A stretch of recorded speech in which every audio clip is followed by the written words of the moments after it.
Hello runners and welcome to Run Education.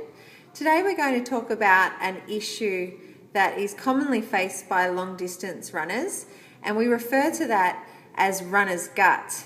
And we have Nicola Westblade with us, who is a nutrition sports coach, who is going to explain exactly what the condition is and how we might be able to deal with this. Okay, so generally exercise is known for its protective effect on gut health, but for some athletes and individuals, for example long distance runners and triathletes, they can experience loose bowels or urgency, which we commonly term as runner's gut.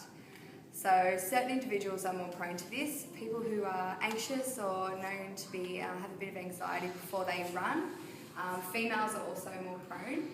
And as well as that, younger athletes are more prone than older athletes to get this condition. So runner's gut for some people it's just a little bit of bloating, it can be some stomach, abdominal pain, and that might be the extent of it, but for other people it can be really urgent and toilets need to be publicly available wherever they go for their runs, which can really interrupt their running schedule and it can affect confidence as well. So Nicola, why does this condition happen?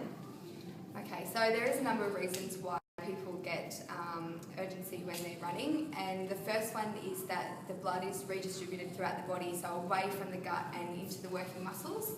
It can also happen because just of the movement of the gut while you're running, and it can also be some neurological or hormonal changes in the body when you're running as well. So Nicola, what advice do you have for our runners that have or do suffer from runner's gut? Okay, so the big one is dehydration. If you are dehydrated while you're running, that redistribution of the blood flow is going to be exacerbated and it will make the symptoms worse, and it can also cause some nausea or even vomiting potentially. So making sure that you're hydrated before you go for your run and keeping hydrated throughout the run. So drinks that are high in sugar and carbohydrates, such as soft drinks, fruit juice, and some caffeinated sports drinks, they will make it worse and they will potentially cause those symptoms to happen while you're running. Drinks such as Gatorade, which has a lower carbohydrate portion, is generally well tolerated and is a really good way to rehydrate the body during and after the run. Some other things that you can work on is the pre-run meal, which we would recommend having that at least 2 to 4 hours before your run. So not right before, and eating foods in that meal that are low in fibre, low in fat, and try and avoid protein if possible. So if you're having a sandwich, we would recommend having white bread rather than wholemeal or whole grain bread.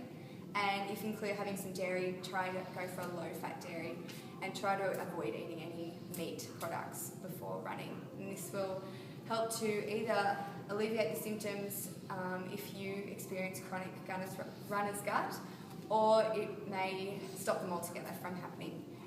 So I guess the number one tip would be to trial your meal before your event run. So when you're going for a practice run, trial the meal that you're going to eat before that, so before the big day, and making sure that that works for you, and then stick to that plan for when your event is on.